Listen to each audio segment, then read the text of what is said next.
شروع اللہ کے نام سے جو بڑا مہربان نہایت رحم والا ہے۔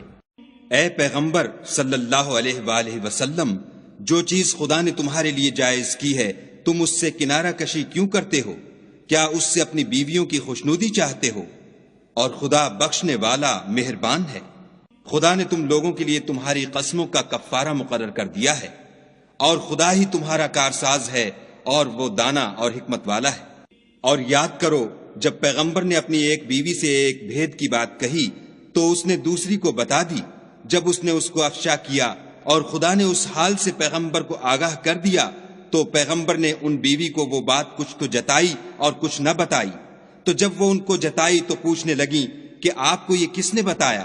انہوں نے کہا کہ مجھے اس نے بتایا ہے جو جاننے والا خبردار ہے۔ اگر تم دونوں خدا کے آگے توبہ کرو تو بہتر ہے، کیونکہ تمہارے دل کج ہو گئے ہیں، اور اگر پیغمبر کی ایذا پر باہم اعانت کرو گی تو خدا اور جبرائیل اور نیک کردار مسلمان ان کے حامی اور دوستدار ہیں، اور ان کے علاوہ اور فرشتے بھی مددگار ہیں۔ اگر پیغمبر تم کو طلاق دے دیں تو عجب نہیں کہ ان کا پروردگار تمہارے بدلے ان کو تم سے بہتر بیویاں دے دے۔ مسلمان، صاحب ایمان، فرما بردار، توبہ کرنے والیاں، عبادت گزار، روزہ رکھنے والیاں، بن شوہر اور کماریاں۔ مومنوں، اپنے آپ کو اور اپنے اہل و عیال کو آتش جہنم سے بچاؤ، جس کا ایندھن آدمی اور پتھر ہیں، اور جس پر تند خو اور سخت مزاج فرشتے مقرر ہیں۔ جو ارشاد خدا ان کو فرماتا ہے اس کی نافرمانی نہیں کرتے، اور جو حکم ان کو ملتا ہے اسے بجا لاتے ہیں۔ کافروں، آج بہانے مت بناؤ، جو عمل تم کیا کرتے ہو انہی کا تم کو بدلہ دیا جائے گا۔ مومنوں، خدا کے آگے صاف دل سے توبہ کرو، امید ہے کہ وہ تمہارے گناہ تم سے دور کر دے گا، اور تم کو باغ ہائے بہشت میں جن کے نیچے نہریں بہ رہی ہیں داخل کرے گا۔ اس دن خدا پیغمبر کو اور ان لوگوں کو جو ان کے ساتھ ایمان لائے ہیں رسوا نہیں کرے گا، بلکہ ان کا نور ایمان ان کے آگے اور داہنی طرف روشنی کرتا ہوا چل رہا ہوگا، اور وہ خدا سے التجا کریں گے کہ اے پروردگار، ہمارا نور ہمارے لیے پورا کر اور ہمیں معاف فرما، بے شک خدا ہر چیز پر قادر ہے۔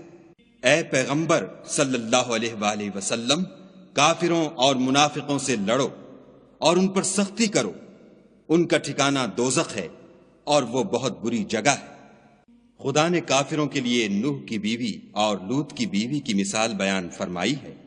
دونوں ہمارے دو نیک بندوں کے گھر میں تھیں، اور دونوں نے ان کی خیانت کی، تو وہ خدا کے مقابلے میں ان عورتوں کے کچھ بھی کام نہ آئے، اور ان کو حکم دیا گیا کہ اور داخل ہونے والوں کے ساتھ تم بھی دوزخ میں داخل ہو جاؤ۔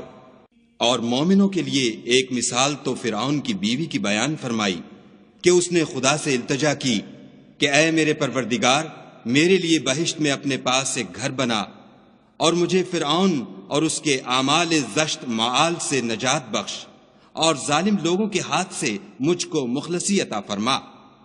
اور دوسری عمران کی بیٹی مریم کی، جنہوں نے اپنی شرمگاہ کو محفوظ رکھا تو ہم نے اس میں اپنی روح پھونک دی، اور وہ اپنے پروردگار کے کلام اور اس کی کتابوں کو برحق سمجھتی تھی اور فرما برداروں میں سے تھی۔